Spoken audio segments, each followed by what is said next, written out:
downforce through high-speed corners, which is what you need through turns 1 and 2 here in Le Mans. It's such an agile bike. The corner speed that he probably has.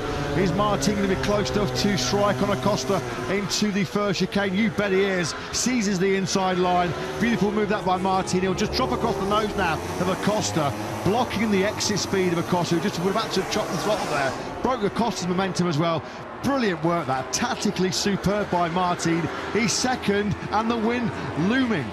Pedro Acosta was trying to go for the undercut to go back underneath Martin out of Dunlop, but Martin just parked his Aprilia on the apex. The second absolutely raging is Bagnaia. He is suffering on Sundays without any question. Just look how quickly that front end tucked underneath it. There it starts to slide, and that one's not coming back. And there is more Sunday drama coming the way of Pecco Bagnaia. He came into this French Grand Prix sitting down in a lowly 9th in the championship, back-to-back DNF. Double top 6 here in Le Mans. Mere confirmation on your screens. It's another DNF in the column for the 2020 world champion. Jerez was his first Grand Prix finish of the year. Now Agura, he's been threatening this. He has been threatening this for quite a long time. They might reel in Acosta here. Yeah, there could be pretty a lockout yet. Yeah, Acosta then. We know that Agura, how good he is with his late race pace. I mean, can we make a case for even Agura getting himself into the victory battle here, let alone the podium? Well, he matched Bezzecchi's pace last time around. He's 2.8 off the lead. It would take something very special for Agura, but we know he's a complete mess of his factory KTM. Yeah, that's put it in the back of the truck and rebuild it on Wednesday in Barcelona next weekend. It's a rapid old get-off there as well on the entry for Binder. All the Aprilia, but we know this is where Agura has been strong. How defensive will Acosta go? Can Acosta do anything? No, he can't. We're going to have an Aprilia 1, 2, 3 here in Le Mans. And Agura, he's been waiting so long, hasn't he, for a MotoGP podium. Even if this is his second season, he's been knocking on the door on a few occasions. He's really about to walk through it. Look at the gap though, top left of your screens. It's down to just 0.3 of a second now. It was a quarter of a second on the last lap from Martin that he took out of Bezzecchi, and the battle is firmly on with Martin. 6th gear, just over 300 kilometers an hour. Great corner speed this by Martin. He comes from a long, long way back, and Martin on the inside of Bezzecchi into turn 3. 3 laps to go, and it's at turn 3 that Martin makes his move. Bezzecchi, what have you got? Surprised Bezzecchi didn't see that one coming. Came from quite a long way back, and he just Bezzecchi had to dry really on the outside of turn 3, so Bezzecchi had no opportunity to fight back into turn 4.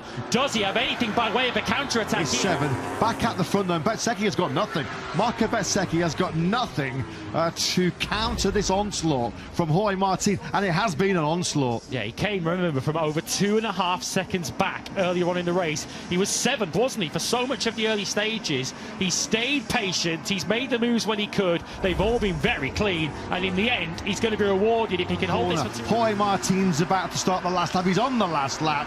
Well, it was a sensational victory in yesterday's sprint. Well, this will match it. This might even top it, because Jorge Martin on course for his first... feeling this must be.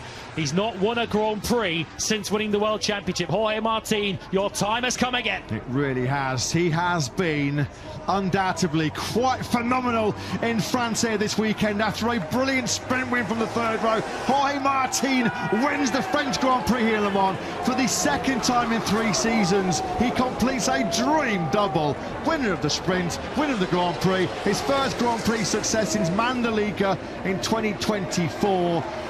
Barcelona 2023, Maverick Vinales, Austin 2020. Through the 2nd split on this lap 7 of 13, it was as high as 1.3 seconds. Bagnaia slightly quicker through the 3rd split, deep into the 6th. Well, I think this is PlayStation mode, Xbox mode engaged by Jorge Martin. Look at this. Around the outside he's going to go of Bezzecchi, Marc Marquez and Pecco Bagnaia. Somehow from the middle of the 3rd row of the grid, through turn 4, he leads this Tissot sprint here in Le Mans. Look at that, there was contact there, big contact, wasn't there, between Quartararo and Bagnaia on the exit of turn 4. As there are all Jorge Martin was starting 8th on the grid. How has he just swept around the outside of me after the first 3 corners? A rocket start forward. So remember, he was brilliant off the line in Jerez on the Sunday. That was even better. Well, just before it was lights out, I said the onus was on Marc Marquez and Pecco Bagnaia to try and defend against the lightning launch of Marco Betts. At this stage, since Martin took the lead, he's just gradually been extending that advantage. Said Prix sprint all weekend, he's had race pace, he's had the speed. Still at the moment, there's one small weakness, one area which Jorge's got to try and improve on. He knows it himself. Just not quite getting the explosive pace that he's over 2 seconds adrift of Raul Fernandez in 10th. Fernandez just had nothing, has he, for his teammate Ayagura directly ahead of him. The trackhouse of Prix have been in tandem pretty much for the whole sprint, but it's advantage Agura. And Agura is now right behind Alex Marquez, just 3/10 between them. You can just see them behind Marc Marquez on the 93. So, well, Joan Mir, top left-hand corner of your screens, the gap between Martin and Bagnaia, it's not closing, it's getting bigger. Martin in complete control of this Grand Prix of France sprint here, looking like he's on course for that record 18th sprint success. Further down, here's a trio of Yamahas. This is Jack Miller, still searching for his first points finish at first corner. That's scary for Agura. Big head shake at over 300 kilometres an hour. He kept it all gathered up though, didn't he, to make that beautiful move on the inside of Alex going into turn 3.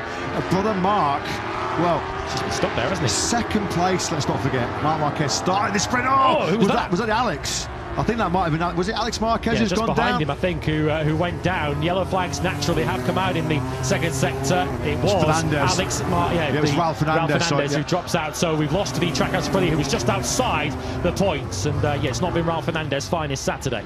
You saw the blue blur. Apologies to Alex Marquez and to all his fans for letting their hearts skip a little bit of a beat. Alex is still in this sprint, albeit at the back end of the point scoring places, extracting everything out of that factory Yamaha. But there's going to be just one lap remaining, just 4.19 kilometres standing between Jorge Martin and a record 18 sprint success.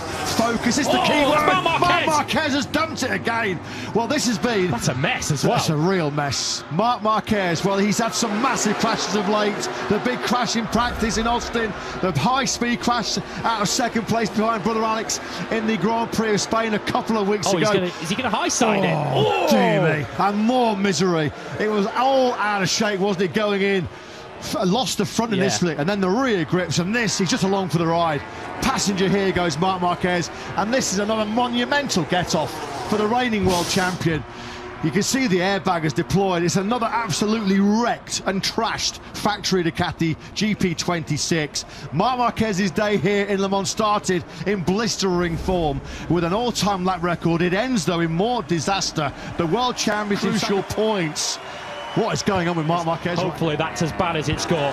So as the reigning world champion has a Saturday afternoon shocker here at Le Mans, the rider he replaced as world champion, Jorge Martin, is about to stick his hand up and tell everybody, I want a second title this year. Yeah, looked like Marc lost the rear, lost the front, lost the rear, lost the front again. He was all over the place, wasn't he, going into turn 13. Well, this sprint here in Le Mans started in phenomenal fashion for Jorge Martin as he charged through from 8th on the grid. The sprint here is going to finish in phenomenal fashion for Jorge Martin as he takes the checkered flag first. It is a record 18th sprint success for the Martinator. What a ride, what a performance, what a start. One of the best starts you will ever see.